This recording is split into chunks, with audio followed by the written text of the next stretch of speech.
Hey, welcome to the show. Today we're going to talk about a skill that I learned a couple of years ago that has probably served me in more ways than I ever expected and is quite possibly the most valuable skill I have in terms of sales, business, relationships, understanding kind of how other people operate. And I'm going to break that down for you today.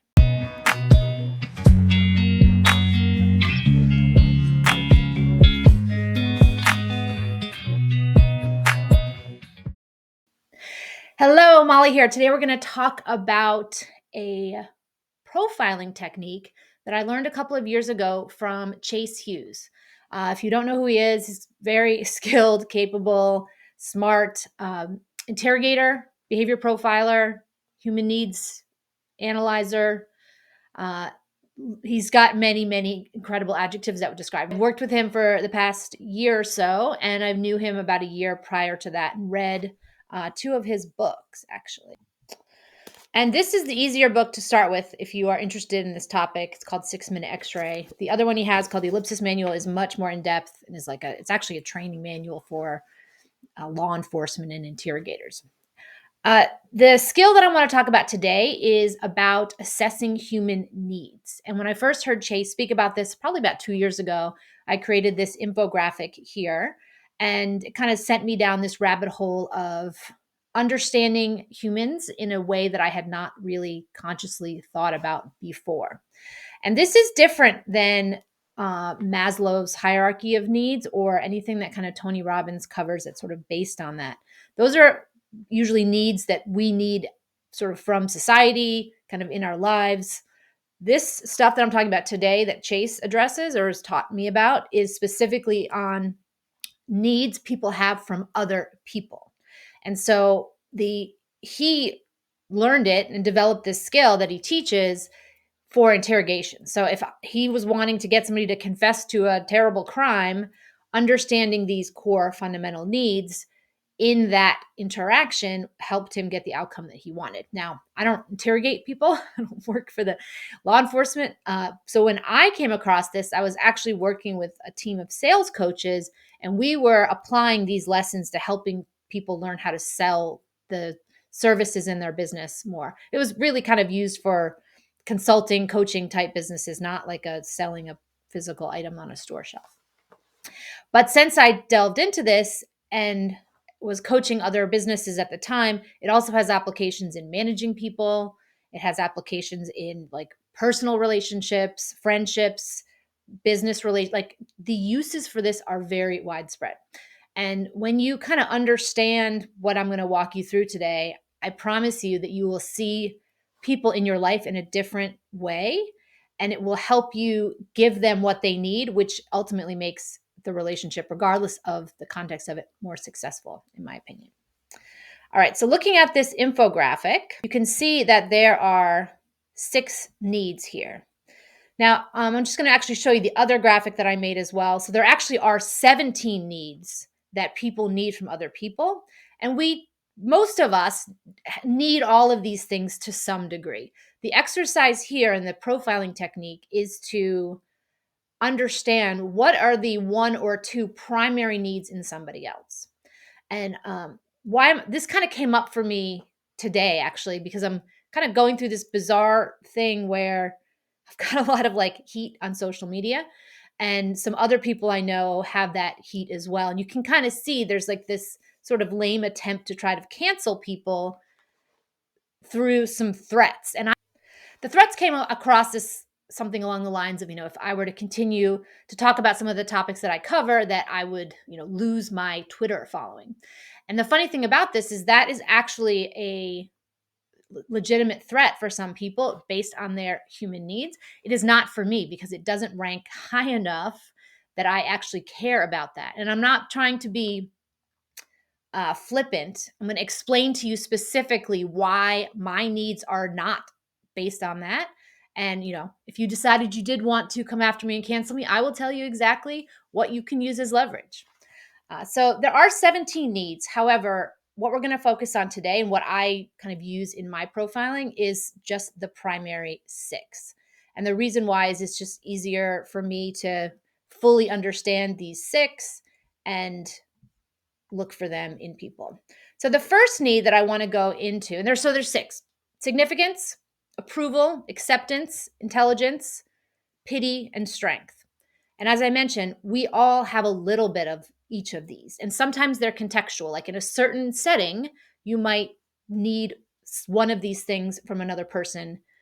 But once that setting is no longer relevant, or you've like left that situation, for example, the need kind of goes away. But what we're talking about today are needs that are dominant and they are programmed into people as kids. So the value system that you develop, the beliefs you develop as a child come from how you are rewarded and punished. And all kids kind of grow up learning rules. If I do this, then that happens. If I do something else, then a different outcome happens. And we end up developing kind of survival mechanisms. And like we'll go through my profile in a second. And in my case, like I learned if I did a couple of things, then like I would be fine. And if I didn't do those things or didn't have those things, then it would be bad or dangerous or scary or some kind of consequence that I did not want. Now, every one of us has had a different experience in life. So your needs are going to be probably different than mine. Now, there's only six, and the combination of the two that are dominant, I kind of see some trends. And just want to clarify here, like Chase is the expert in this. I am just sharing what I have learned because it's kind of relevant to some of this cancel culture stuff that I'm seeing going on, which is annoying and kind of ugly.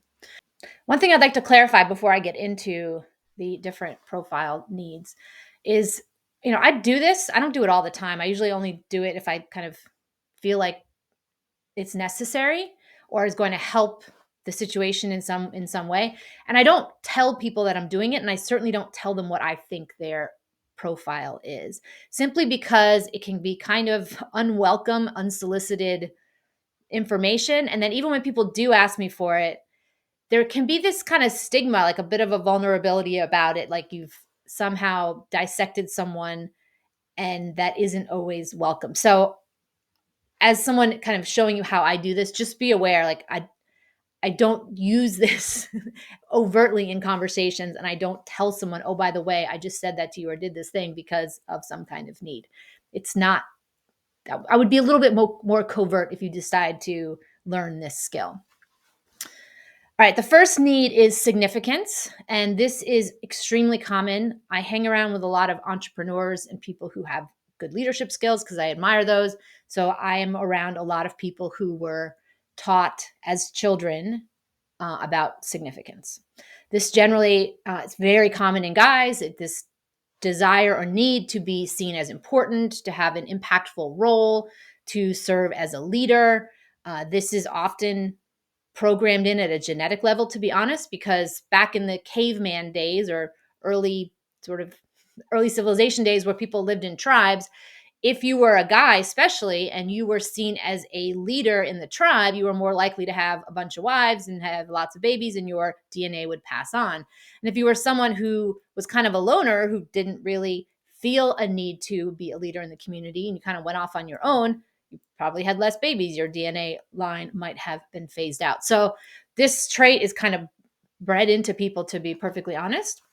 And it often is a very powerful way to encourage people to, achieve and succeed and lead people. And especially if you are doing those things for good and for the benefit of others, it can be absolutely wonderful. There are some indicators, and I guess I'll just read some of the stuff that's from Chase's book. So if you wanted to observe somebody, you can pay attention to what they say. And when they speak about their accomplishments, they will talk about their impact on the community. They will talk about how they have contributed not only to the companies they worked for, companies that they own, but also to their family, to other, organizations they may be a part of. They're often drawn to activities that may help them stand out from the crowd and appear memorable. They will volunteer for opportunities that may put them in the spotlight. And while we go through this, I do want to preface that, like, none of these things are bad. Like, if you have a significance need, and we're going to go through all of them, don't see this as like a sign of weakness. Simply because we all have these needs. They are part of humans participating in society. And the thing is that some of these needs are just programmed into us as kids to be more dominant than others. So this is why I don't tell people what their profile is, because sometimes it's sort of seen as like, oh, I'm needy, I have this weakness, but that's not the case here. We do see that significance needs driven people tend to be more financially successful. They tend to have material items that display that are wealth indicators. They will often be up to date on gadgets and tech things that just sort of show that they are kind of cutting edge in some capacity. And they will sometimes drop little statements in conversation that can be indicators. Sometimes when there's a lot of material financial success, they can kind of downplay it. Like, oh, it wasn't a big deal. We just did 100,000 in revenue last month. And maybe to downplay the size of a following, for example. Like I don't spend a whole lot of time on social media. I only have 10 million followers on Twitter. Or I don't know, I worked with those guys before, referring to some kind of company that's successful now, saying, oh, when they were just starting out. So these are often indicators of significance. This is not one of my needs, by the way. Okay, next one we'll go into is approval. And this is a desire for validation, recognition, permission. I see this as actually approval from individual people, because we're going to get into acceptance in a second, which is more approval of sorts from a group. Sometimes this need will manifest in the ways to solicit feedback, to ask for opinions of other people about something that you've done that would solicit some kind of approval statement. Sometimes approval needs will actually change their permission if someone disapproves. They will also ask for permission sometimes when it is not necessary. They can tend to solicit compliments. I don't really think I do any of those things, but I do definitely have approval need, and I'll explain why in a second. All right. They often dressed up more. Appearance matters a lot. They are often competitive. They will sometimes eat things they don't like. They don't want to complain at restaurants. They don't want to make a scene for things. It just seems like an unnecessary show of display. They may also make comments that are self-deprecating, like, oh, I suck at this thing, expecting a response to be, oh, no, you're great at that thing. Sometimes soliciting compliments, saying sometimes the sort of, there's like a line in job interviews that I would never say, but it's sort of cliche that, if somebody asks you what your biggest weakness is and you're like, oh, I just work too hard. This could be something along those lines. Oh, I wish I could get everything done. I'm just so overwhelmed. I have so many things going on. That is an approval need. Now, to get into my needs, so this is how it kind of worked for me when I was a kid. Like as a little girl, I looked up to my father tremendously and developed this belief system that as long as I had his approval and did well in school, then everything would be fine. And it kind of was. So that was a pretty non-negotiable belief system for me that related to approval. And as I became an adult and moved out into the business world, whatever, that tended to replicate in sort of work relationships. Like I have a boss and I would want their approval for something. And that was fine for the most part, actually. This approval thing has caused some trouble for me. All right, number 3, acceptance. This is a strong desire to feel a part of a group. Membership is important. We see these in people who have careers that are very team-oriented, firefighter, teachers sometimes, police officers. They will sometimes conform to be accepted by the group. We also see this a lot in groupthink behavior, which is where this social media stuff comes in, and we'll talk about in a second. They're often drawn to activities that support other people. They're volunteering, animal rescue, cooking for others. So very generous and giving. The external signs, they can be a member of multiple groups, easily swayed by authority figures, attracted to service careers, nursing, therapy, cooking. They have multiple pets, changes in appearance to fit in, does favors for others, and has a strong sense of community. So some conversation statements that might come up that, obviously you could hear a derivative of this, but this is just the idea that someone sort of saying, my friends have been texting me all day. I can't keep up, implying they're part of a very large network. Next one would be, I know him from the club we both belong to. So membership in a group is very important. And I can't make it that weekend as I have a big event I'm committed to on my social calendar is so full. That is often an indicator of acceptance needs. Now, again, we all have these degrees, these qualities and needs to some degree, but you might see someone has more of an acceptance need than another being dominant. And again, I'm not implying that any of these are weaknesses or things you should like deny or be ashamed of having. They're simply, it helps you get to know yourself if you understand that when you were a kid, you were programmed to have certain beliefs, and those beliefs affect how you act and interact with others as adults.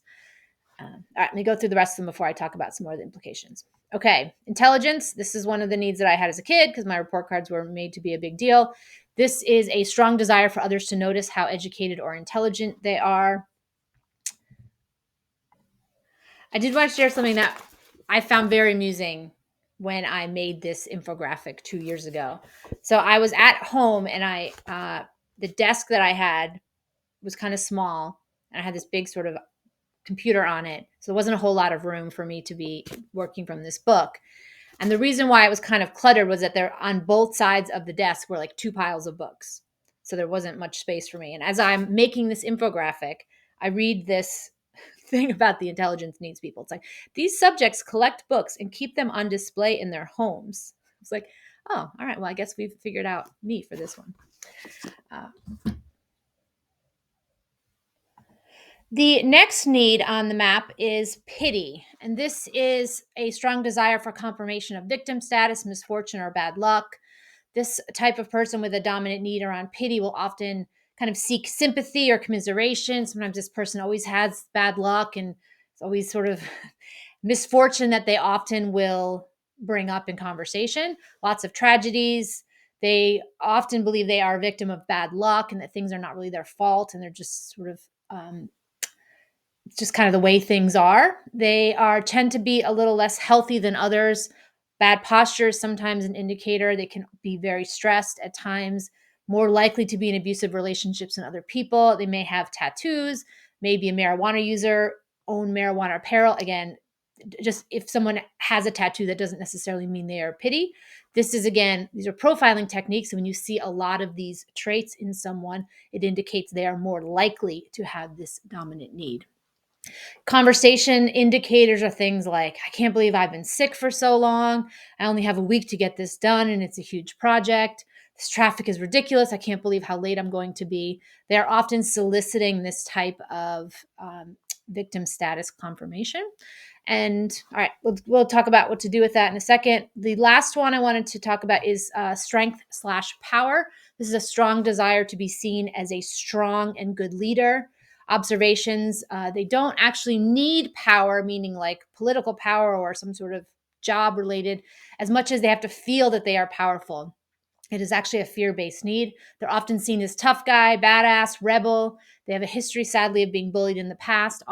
They're often in leadership roles because this desire to be strong kind of attracts them to certain professions. They can sometimes be loud. They can often have large muscles that they show off. They sometimes have large, aggressive dogs. Concerned with status and rank. Org charts are a big thing for this type of human need.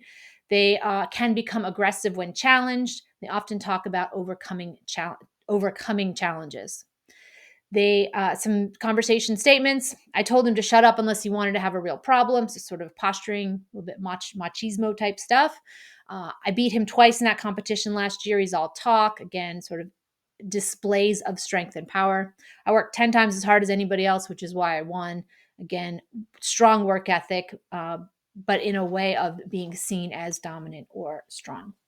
Now, there are situations where all of us will have all of these qualities, but we all have dominant needs. Now, what does this have to do with cancel culture and social media?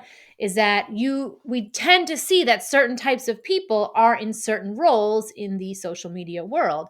So if somebody has the goal to create a very large following, for example, then that is tied to a significance need, that if they have this big following, they have the opportunity to help a lot of people, they have the opportunity to influence a lot of people, and that can be measured by sort of the number of people in a particular following. And this group can often feel very threatened if that goal or that status is taken away.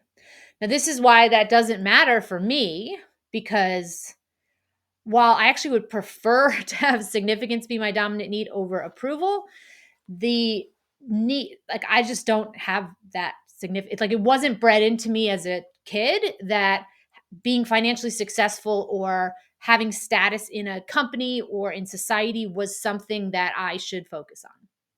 Now, there are plenty of people that are taught that. It just wasn't me. Like, I was basically taught like the related to having my father's approval and just doing well in school, and as long as I did those things, I would be fine. And this is why I tend to not really be interested in roles in companies that are very senior as they relate to kind of large corporations. You know, I started out my career at a pretty big company and was initially feeling like I was going to climb up this corporate ladder, but it ended up becoming less and less important to me as I found other areas that interest me. But the intelligence need in my case was definitely affected all of the job opportunities I've taken, the things that I study, the many of the decisions that I've made, and I've often, turned down sort of financially lucrative things because I'm more interested in the sort of academic side or the actual content or something that we will be using. So you tend to see the leaders in space have a significance need for the most part. Now, the followers, and this is something I observed yesterday, which is why I'm making this video, who will often chime in on an attack of someone. This actually, I'm not even talking about me being attacked. This was somebody else I was sort of watching as a third party. You can see that desire to be in a group, desire to have this membership in a group who has a common thread, which in this case was to take a stance on a particular topic. People will jump in on that. And the funny thing is that I don't do that because it contradicts my primary need to look smart. I have to have a contrary viewpoint on things. I don't really like to jump in and confirm that the rest of the group is right because that violates one of my other needs. And so it's kind of the reason why I'm sharing this and why I think it's an interesting thing is that it helps me understand how I react to things. And I can now identify when other people react a certain way or just act a certain way in general, that this ties to some need that was programmed into them as kids. It allows me to approach some things that might be annoying or upsetting with a little bit more empathy because I know that sometimes these things are deep rooted and go back many, many years, decades in some cases. And when you can profile this in the situation of being, let's say you manage a team of employees, if you were like, let's say you're managing me, I'm your employee, and you're talking to me about my legacy and how when I move up and become senior in the company, that's going to, help me have this big impact on the community. Like that's not going to resonate with me the same way it would with someone who has a significance need. So there would be a way of managing somebody based on their needs that also can help you figure out somebody's a good role.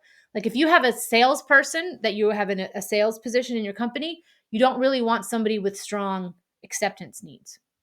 Salespeople are significance and strength. Like that's just, those are going to be your top performers. They're going to compete with each other. They're going to want to be the top performing salesperson.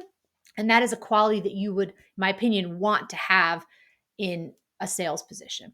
Now, if you had it, I was also worked as a coach on a team of coaches for a while. And there were several of us, and we often collaborated and worked together.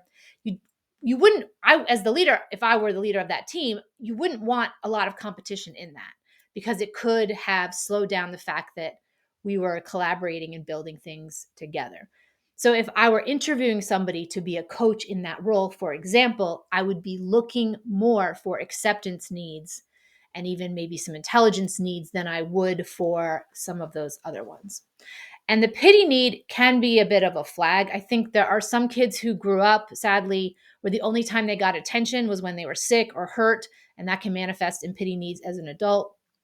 But it can be a difficult quality to manage an employee because they often are not very empowered to see that things are their responsibility and within their power to fix. They often can play the victim card and the victim role. So that when I have trained people on this in the context of managing employees, we generally see the pity card, the pity need as an indicator that maybe this isn't an ideal employee.